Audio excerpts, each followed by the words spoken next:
2017, coming up. Coming up. Can't get worse, so might as well get better. Hey everybody, welcome back to another episode of 2K Mats. It's Matt Steele. It's Matt Palmer. And as many people would agree, 2016 was a rough year. Challenging. A challenge, but a challenge we could triumph. Or we could move beyond.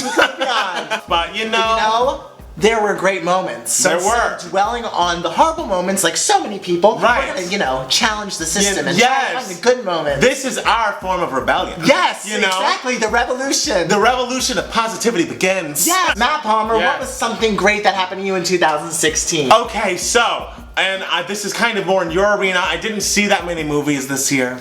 I'm not much of a movie person, I'm more of a TV connoisseur, but of the movies I did see that were released this year, my favorite movie was a film called Other People. Other People is Molly Shannon, star turn, and it was written by Chris Kelly, who is the head writer at SNL, and it's like semi-autobiographical. It's about his mom and how she passed away from cancer, and like, just the story of like that whole thing happening. I felt like it was different than a lot of movies about sickness or death and that. There's no music under any of it. It's all... Is it really? There's not. It's like very European. It's very like, this is kind of what life is really like. Like, nothing's as like, okay, this is a moment, and like, you have to feel this way, and like, the strings swell behind you. He's like, no, I wanted it to feel like it felt for me. It's such a lovely movie. You need to watch it. Well, laughter through tears is my favorite emotion. Hey. Quote Steel Magnolias right there. It's my favorite kind of music. Thank you, Robin. Thank you, Robin. Yes. Matt Steele, what's a favorite thing of yours this year? Since we're talking about movies, I also just want to say Moonlight was my favorite picture. I'm actually going to talk about TV. Oh my gosh, who are you? I was a part of Grease Live this year. And like, I've done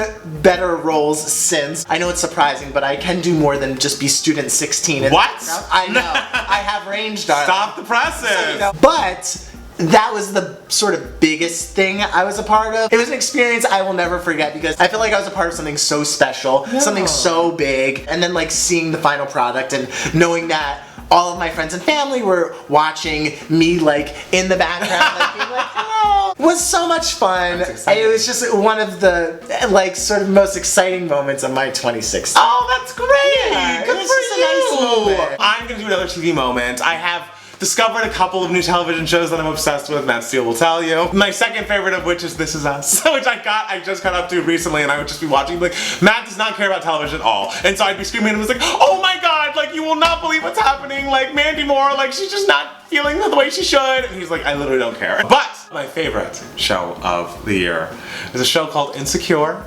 It is on HBO, starring and executive produced by and created by Issa Rae, who you might know from... She's executive producer? Yeah, I'm pretty sure. She comes from the YouTubes, and she had a web series called Awkward Black Girl that after like so many different things, she like partnered with Shonda Rhimes for something that never panned out, and the fact that her show finally premiered, and it's so good. I hear it's amazing. Everyone tells me. So amazing and like so specific to her comedy. All the characters are so well fleshed out. Like you're seeing a bunch of different representations of black people that you like never see. And it's like so many people like, especially like on TV. Exactly, because it's like all you see is like, as much as I love them, like a Real Housewives of Atlanta kind of thing where everyone's just like a different version of a sassy black lady. Again, which I love, but this shows that like, black people have as many emotions as white people do. Spoiler alert, 2016. The finale really tore me up. I won't spoil anything, but she starts off the season in a relationship with this guy Lawrence, who like is such a good egg, but it all goes awry. And then there's Molly, who's very much like me,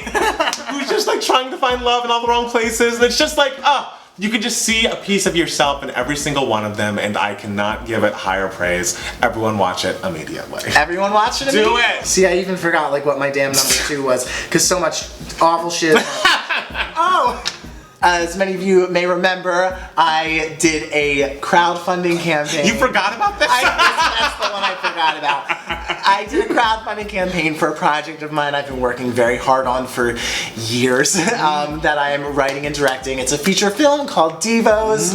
And the crowdfunding campaign, we aimed to raise $40,000. We ended up raising $41,007. Yes! And get that 7. And get that, I will get that. and guess what? It is still accepting money. No! If you surpass your goal, people can still donate. Oh, so, hey, link below. Hey, my goodness! I mean, this is shameless promotion.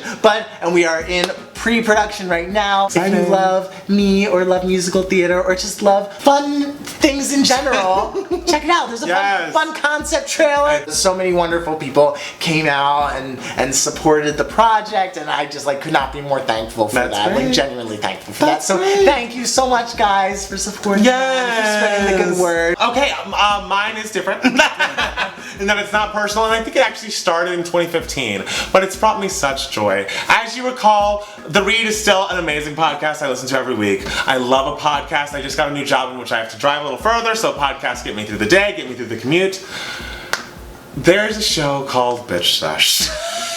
And it is, on its surface, a Real Housewives breakdown show. It is hosted by Casey Wilson and Danielle Schneider. Casey Wilson is from Happy Endings and Marry Me. Danielle Schneider created the Hulu original, The Real Hot Wives of Vegas. They're just so brilliant and so funny, and like, half the show is honestly them telling anecdotes about their lives, which is so great. Like Danielle's daughter, you know, throws rocks at people, and it's wonderful. They've brought me so much joy this year. I've been to their shows at Largo. They've had live shows, and they're so hilarious. And like, it just truly has brightened up my year in the darkest of times. It's a brilliant show that I really recommend, especially if you care about the Housewives. It's perfect. I think that the podcast will bring a lot of joy to people, even if you don't watch the Housewives. I can't recommend it more. Bitch Sesh, iTunes now, Spotify now. Take a listen.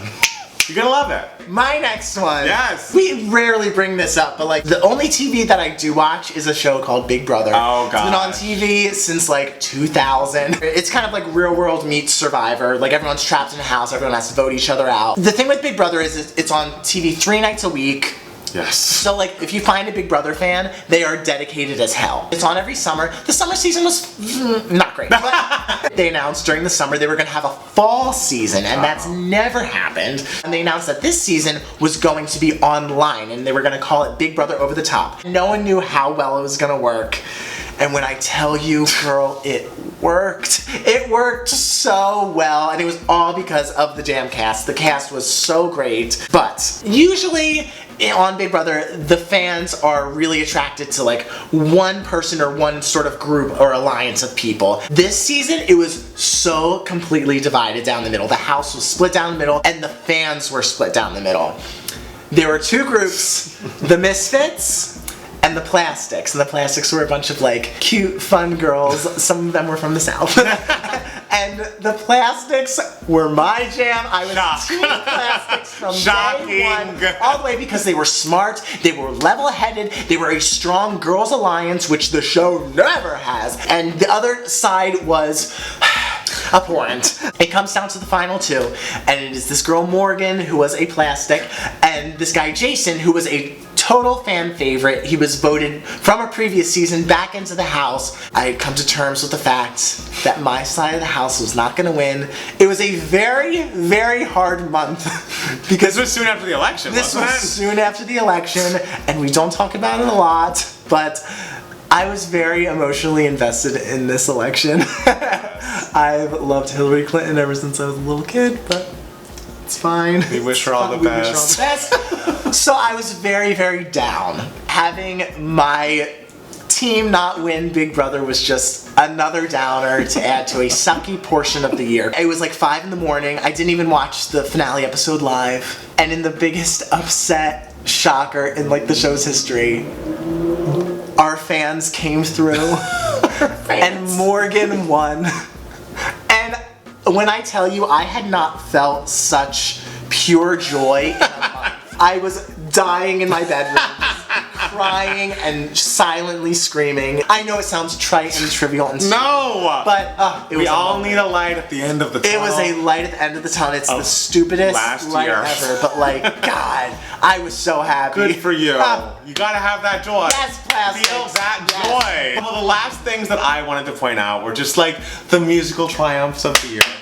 There were some musical triumphs. There really were. My favorite songs of the year, I think in no particular order, are There's a song called, I think her name is Maddie Noyes. The song is called In My Mind. It was introduced to me to a friend of ours named Corey. The song is excellent. It's very much like, it kind of has a little bit of a late 90s feel, like kind of like Meghan Trainor's No Did, but a little less on the nose. And it's just really singable and sweet and fun and would fit right into Glory, so you should take a listen to that. Another great song from the year, obviously, is Daddy Lessons, especially the extended version with the Dixie Chicks. Like, just excellent, excellent, excellent stuff. And the fact that was nominated for a country Grammy, like, whoever's fault that was, I will find you and I will kill you. Just Grammy. That is a country song that is deserving of a nomination. You should be ashamed of yourselves. But I think my favorite song of the year was actually a song we reviewed on 2 Gay Mats, and it grew on me from the review, and I must say that Ariana Grande's Into You is just so fucking good. And like, we all know I've had my troubles with Ariana as a Mariah fan, but like, this song is such a fucking classic. It is a great song. Like, it's so good. And the fact that it was underpromoted because that was the time that Scooter Braun wasn't her manager, and now he's her manager again, and so Side to Side is like #1 on radio, and like Side to Side's fine, but it's certainly no Into You. My top albums of the year were number 3, Britney Spears' Glory. Like, which is still just holds the fuck up. Like, I just want to pause for a moment for Glory, because no one was expecting that. I know. Like, everyone was kind of just like, oh, we hope there's a couple great songs on it, you know. And it's one of her best. I know. Like, I'd say top like, 3. It really is excellent, and like the Slumber Party video is like so much better than the Make Me video. So I'm hoping we get more videos of that caliber. Yeah. Good for Tinashe for getting on that. My number 2 album of the year, again, Ariana Grande, Dangerous Woman, is like an excellent album. I really think vocally she's bringing it. She's finding her own sound. There's a lot of great pop songs on there. I don't think that the singles are as strong, but clearly Side to Side is working, and you know, maybe there'll be other hits. The bonus tracks are great. Thinking About You is great. Everyone should listen to that album. And then, of course, I mean, we'll skip this because there's literally no use saying. Of course, Lemonade, which is like, I don't even know if I'd classify it as an album. It's like, it's a moment. It's a moment, it's a film, it is just what music can be. And again, not to yell at the Grammys even more, but if you don't give her album of the year, like, then you're just completely out of touch with what's happening in the world. And it's also like, we're gonna start 2017 on a good note. Yes! Don't start us off on a bad note, Grammys. Yes. All we ask is that the correct person be awarded.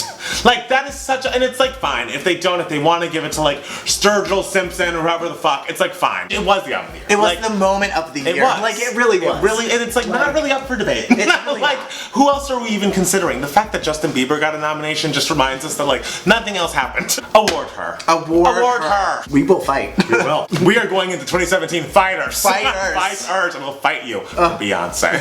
We will put bees under everything. Bees under every door. Every door. Every stone will have a bee underneath. Yeah, and a lemon. And a lemon. So a lot of people have died this year. A lot of amazing, legendary, brilliant, famous people died. But you know what? Oh my god. I'm still here. You're still here. You're still here. And most importantly, I knew it. I was like, this isn't about us. The Queen, Carol Channing, has survived 2016. All y'all bitches can take a seat. 95 years old, surviving all y'all. Goodbye, killing it. The fact that winner of 2016, Carol Channing. The fact that you're celebrating someone for like not dying is really something else. Going strong, baby. Stay strong, girl. Stay strong. We believe in you. Also, Ruth Bader Ginsburg. You too. You stay alive. You really stay alive for the next 8 years. Yes, let's be safe. Let's be safe. Stay alive, girl. Thank you so much for watching. Follow us on Twitter at Matt Palmer Music. And it's Matt Steele. You can follow us on Facebook at facebook.com/2gaymats. You can subscribe, like us, tell us below what your favorite moments of the year were, because in between all of the shit, I'm sure some good things happened in your life. Of course. As well. Happy New Year, everybody. Here's to 2017 being better than this, which again, low bar. Low bar, but you know what? That means it's probably gonna happen. You know, so, we can do it. We can clear it. To. So, guys, we will see you in 2017. Yes, we'll see you next year, guys. Yes, the year of our lives. Yes.